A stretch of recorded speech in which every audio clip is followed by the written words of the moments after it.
So I looked at the last 3 seasons and how rookies for the wide receiver position finished on the year versus their ADP or where they were being drafted.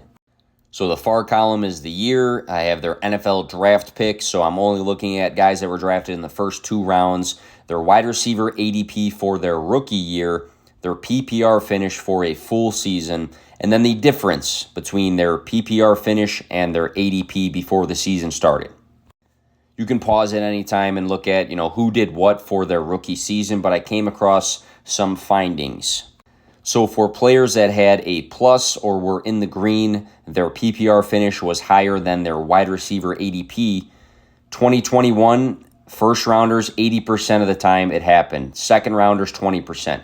2020, first rounders 50%, second rounders 57%. 2019, first rounders 50%, second rounders 43%. So again, the difference between their PPR finish and wide receiver ADP on the plus side in green. If you combined all of the players drafted in the first round, 61.5% of them had a positive difference in their PPR finish versus their ADP. Second rounders, 42%.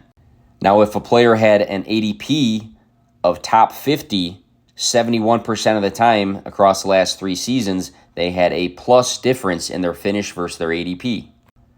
If they were in the top 100, 52%, and then if they were above 100 in ADP, only 33%.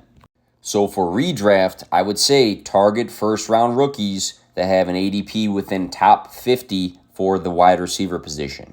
Let's look ahead to 2022. So here's the list of guys for 2022 where they were drafted in the first 2 rounds, their current wide receiver ADP. We don't know their PPR finish, but my prediction, if they will beat their ADP for their overall finish or not. A lot more green and then red. And what's the reason for that? I think it's because ADP right now is pretty low for a lot of the rookies. The more camp videos we see, though, and the more preseason hype, I think it will gradually change. But as of right now, I feel like a lot of these guys can beat their ADP.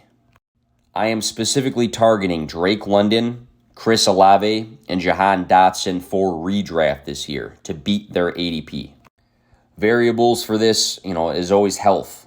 It's a difference in talent class to class as well, but I feel like it's an interesting thing to take a look at and something that can help us project forward, who should we target for rookies and will they beat their ADP?